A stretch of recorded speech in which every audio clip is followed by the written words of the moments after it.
ವೀಕ್ಷಕರಿಗೆಲ್ಲ ನಮಸ್ಕಾರ. Welcome to my YouTube channel Bigg Boss Kannada season 11 ಮತ್ತೊಂದು ವಿಡಿಯೋಗೆ ಸುಸ್ವಾಗತ. ಬಿಗ್ ಬಾಸ್ ಮನೆಗೆ ಬಂದಿರುವಂಥ ವೈಲ್ಡ್ ಕಾರ್ಡ್ ಸ್ಪರ್ಧಿಗಳಾದಂಥ ಶೋಭಿತಾ ಶೆಟ್ಟಿ ಹಾಗೂ ರಜತ್ ಬುಜ್ಜಿ ಇವರು ತಂಡದ ನಾಯಕರಾಗಿ ಯಾರು ಅರ್ಹತೆ ಇದೆ ಮತ್ತು ಯಾರು ಅನರ್ಹರು ಅಂತ ತಿಳಿಸಬೇಕಾಗಿರುತ್ತೆ. ಮನೆಯ ಸದಸ್ಯರು ಒಂದು ಫೋಟೋ ಬ್ಯಾಡ್ನ ಕೊಟ್ಟಿದ್ದಾರೆ. ಆ ಫೋಟೋ ಬ್ಯಾಡ್ನ ಹಾಕೋದ್ರ ಮೂಲಕ ತಮ್ಮ ಸೂಕ್ತ ಕಾರಣಗಳನ್ನ ತಿಳಿಸಬೇಕಾಗಿರುತ್ತೆ. ಅದೇ ರೀತಿಲಿ ಒಬ್ಬೊಬ್ಬರಾಗಿನೇ ಬಂದು ತಮ್ಮ ಕಾರಣಗಳನ್ನ ತಿಳಿಸ್ತಿರ್ತಾರೆ. ಗೌತಮಿನೂ ಕೂಡ ಶೋಭಿತಾ ಅವರು ಅನರ್ಹರು ಅನ್ನೋ ಸೂಚನೆನ ಕೊಡ್ತಾರೆ ಇಲ್ಲಿ.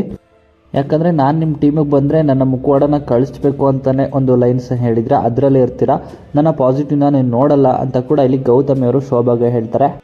ಅದು ತಂಡದ ನಾಯಕರಾಗಿ ನೆಗೆಟಿವ್ನ ಹುಡುಕ್ತೀರಾ, ಅದು ನನಗೆ ಸರಿ ಕಾಣಿಸ್ತಿಲ್ಲ ಅಂತ ಹೇಳಿ ಗೌತಮಿಯವರು ಅನರ್ಹರು ಅನ್ನೋದು ಕೊಡ್ತಾರೆ. ಇದಕ್ಕೆ ನನ್ನ ಟೀಮಿಗೆ ಬರೋದಕ್ಕೆ ಭಯ ಪಡ್ತಾ ಇದ್ದೀರಾ, ಇಲ್ಲಿ ಮುಖವಾಡ ಕಳಿಸ್ಬಿಡ್ತೀನಿ ಅಂತಲೂ ಕೂಡ ಅಂತ ಗೌತಮಿಗೆ ಶೋಭಾ ಅವರು ಇಲ್ಲಿ ಟಕ್ಕರ್ನ ಕೊಡ್ತಾ ಇದ್ದಾರೆ. ಇನ್ನು ನೀವು ಪಾಸಿಟಿವ್ ಆಗಿದ್ದರೆ ಜೆನ್ಯೂನ್ ಆಗಿದ್ದರೆ ಯಾಕೆ ಬರೋದಕ್ಕೆ ಭಯ ಪಡ್ತೀರಾ ಅಂತಲೂ ಕೂಡ ಶೋಭಾ ಅವರು ಇಲ್ಲಿ ಪ್ರಶ್ನೆ ಮಾಡ್ತಾರೆ. ನಾನು ಪಾಸಿಟಿವ್ ಅಂತ ಹೇಳಿ ಪಾಸಿಟಿವ್ ವಾತಾವರಣದಲ್ಲಿ ಇರೋದಕ್ಕೆ ಇಷ್ಟಪಡ್ತೀನಿ ಅಂತಲೂ ಕೂಡ ಇಲ್ಲಿ ಗೌತಮಿ ಹೇಳ್ತಾರೆ. ನೀವು ಪಾಸಿಟಿವ್ ಅಂತ ಹೇಳ್ತಾ ಇದ್ದೀರಾ ಅಷ್ಟೇ, ನಾನು ಹೊರಗಡೆಯಿಂದ ನೋಡ್ಕೊಂಡ್ಬಂದಿರೋ ಪ್ರಕಾರ ನೀವು ನೆಗೆಟಿವ್ ಆಗಿನೇ ಇದ್ದೀರಾ, ಒಂಚೂರು ಪಾಸಿಟಿವಿಟಿ ಇಲ್ಲವೇ ಇಲ್ಲ ಅಂತಲೂ ಕೂಡ ಇಲ್ಲಿ ಹೇಳ್ತಿರ್ತಾರೆ. ಈ ರೀತಿಯಾದ ಮಾತಿನ ಚಕಮಕಿ ಗೌತಮಿ ಮತ್ತು ಶೋಭಾ ನಡುವೆ ನಡೆಯುತ್ತೆ ಅಂತಲೇ ಹೇಳ್ಬೋದು. ಇನ್ನು ಹನುಮಂತ್ ಅವರು ಕೂಡ ರಜತ್ ಕೈಲಿ ಅನರ್ಹರು ಅಂತ ಕೊಡ್ತಾರೆ.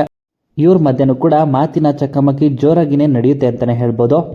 ರಜತ್ ಅವರು ಬಿಗ್ ಬಾಸ್ ಮನೆಗೆ ಬಂದ ಮೊದಲನೇ ದಿನವೇ ಹನುಮಂತ್ ಅವ್ರ ಜೊತೆ ನಡ್ಕೊಂಡಿದ್ದು ಸ್ವಲ್ಪ ದೌಲತ್ತನ್ನು ತೋರಿಸ್ತಾ ರೀತಿನೇ ಇತ್ತು.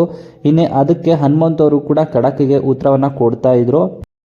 ಇನ್ನು ಹನುಮಂತ್ ಅವರ ಸರದಿ ಬಂದಾಗ ಹನುಮಂತ್ ಅವರು ರಜತ್ ಅವ್ರಿಗೆ ಅನರ್ಹರು ಅನ್ನೋ ಒಂದು ಬ್ಯಾಡ್ನ ಕೊಟ್ಟಿದ್ದಾರೆ. ಶೋಭಾ ಶೆಟ್ಟಿ ಅವ್ರಿಗೆ ಅರ್ಹತೆ ಇದೆ ಅಂತ ಒಂದು ಬ್ಯಾಡ್ನ ಕೊಟ್ಟಿದ್ದಾರೆ. ಈ ಮೂಲಕ ಶೋಭಾ ಶೆಟ್ಟಿ ಅವರ ಟೀಮ್ಗೆ ಹನುಮಂತ್ ಅವರು ಇಲ್ಲಿ ಹೋಗ್ತಾ ಇದ್ದಾರೆ. ಇಲ್ಲಿ ಹನುಮಂತನ ನೋಡಿ ಕೋಪ ಕೂಡ ಮಾಡ್ಕೊಳ್ತಾರೆ ರಜತ್ ಅಂತಲೇ ಹೇಳ್ಬೋದು. ಹಾಗೆ ಈ ವಿಡಿಯೋ ಇಷ್ಟ ಆಯಿತು ಅಂದರೆ ಲೈಕ್ ಮಾಡಿ. ಬಿಗ್ ಬಾಸ್ ಸೀಸನ್ 11 ಇನ್ನಷ್ಟು ಹೆಚ್ಚಿನ ವಿಡಿಯೋಗಳಿಗಾಗಿ ನಮ್ಮ ಚಾನಲ್ಗೆ ಸಬ್ಸ್ಕ್ರೈಬ್ ಮಾಡಿ. ಇನ್ನು ರಜತ್ ರವರು ಹನುಮಂತ ಜೊತೆ ನಡ್ಕೊಳ್ತಿರೋ ರೀತಿ ಸರಿನಾ ತಪ್ಪಾ ಅಂತ ಕಮೆಂಟ್ ಮೂಲಕ ಕಮೆಂಟ್ ಮಾಡಿ ತಿಳಿಸಿ.